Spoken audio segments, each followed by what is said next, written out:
বলেন দুইটা দল, আবার কয়েকদিন দল নাই। ও মিয়া, তুমি তো ইমানদারি নও, দল করতে হবে। আল্লাহ দল করতে বলছেন। বিসমিল্লাহির রহমানির রহিম। দলিল শোনেন, দলিল দিচ্ছি। আপনি পণ্ডিত হন না, আপনি দলিল শোনেন কোরআনের আয়াত। আল্লাহ বলেন আল্লাযীনা আমানু ইউকাতিলুনা ফি সাবিলিল্লাহ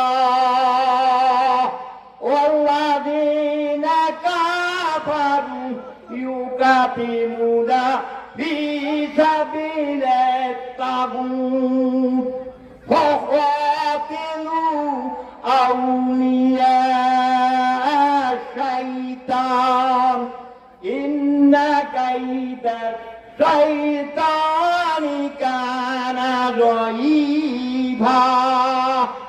এটা কার কথা? আল্লাহর কথা। আল্লাহ বলেন যে যারা ইমানদার, যারা বিশ্বাসী, আল্লাহতে বিশ্বাসী, তারা কি করে? আল্লাহর প্রতি তারা সংগ্রাম করে। তারা আল্লাহ দল। আল্লাহ দল হবেন না, তাগুতির দল হওয়ার চান। হ্যাঁ, এটি দুইটা দলের কথা, দুইটা দলের কথা বললেন। একটা আল্লাহ দল ইমানদার, আর একটা কাজ ইউকাতিলুনা ফি সাবিলিত তাগুত, আর একটা তাগুতির দল, শয়তানের দল। এরা তাগুতির পথে সংগ্রাম করে, এরা কুফরি করে, এরা তাগুতের সঙ্গে। আর তোমরা কি করো? সংগ্রাম চালিয়ে যাও, তাগুতের সাথে তোমরা সংগ্রাম চালিয়ে যাও। নিরাশ হওয়ার কোনো কারণ নাই, কেননা আল্লাহ বলেন কানা যায়ীফা। এরা যতই হকুম তকম, যতই অস্ত্রধারী হোক না কেন, যতই বুদ্ধিমানা হোক না কেন, তাদের বুদ্ধি জয়ীফ, তাদের ষড়যন্ত্র জয়ীফ। দুর্বল, দুর্বল। আমাদের রাসূল আল্লাহ সাল্লাল্লাহু আলাইহি সাল্লাম এরা ১,০০০ বছর পূর্বে ফর্মুলা দিয়ে গেলেন, ৫টা ফর্মুলা। ও আমার ইসলাম প্রিয় মুসল্লি, ইসলাম প্রিয় ছোটটা ভাইরা, একটু মনোযোগ সহকারে শুনবেন। আল্লাহর রাসূল ৫টা ফর্মুলা দিলেন। ৫টা ফর্মুলা। হারিস বিন আসারি রাদিয়াল্লাহু আনহু قال رسول الله صلى الله عليه وسلم أمركم بخمس بالجماعة والتميم والطاعة والهجرة والجهاد في سبيل الله। ৫টা জিনিসের আদেশ করলেন। ১ নম্বর কথা হচ্ছে তোমরা দলবদ্ধ জিন্দেগি করবে, জামাতবদ্ধ জিন্দেগি যাপন করবে। জামাতবদ্ধ কিসের জামাত? শয়তানের জামাত। জামাত করবে আল্লাহর দল, করবে তোমরা আল্লাহর। আল্লাহ দল দলভুক্ত হবে। তাই আল্লাহ ঘোষণা করেন ওয়াতাসিমু বিহাবলিল্লাহি জামিআন, তোমরা একতাবদ্ধ হয়ে, দলবদ্ধ হয়ে আল্লাহর রশি কি তোমরা ধারণ করো। এরা দল করার পাই না। মানুষগুলা শুধু সাধারণ মানুষ তর্ক করে, মৌলিক দলবদ্ধ জিন্দেগি যাপন করবে। দলবদ্ধ জিন্দেগি যাপন করলে কিসের দরকার? একজন নেতার দরকার। নেতা লাগবে না?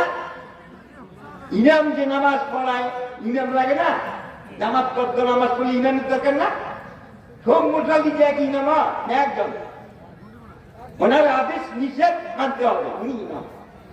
এইরকম জামাতবদ্ধ জিন্দেগি যাপন করলে একজন নেতার দরকার হবে। সেই নেতার কথা শ্রবণ করতে হবে, নেতার অনুগত্য করতে হবে, প্রয়োজন বোধে হিজরত করতে হবে।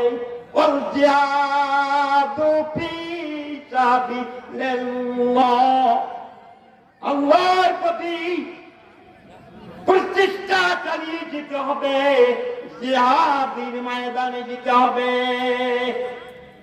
5 টাকা মুসলমানদের জন্য ফরজ আইন।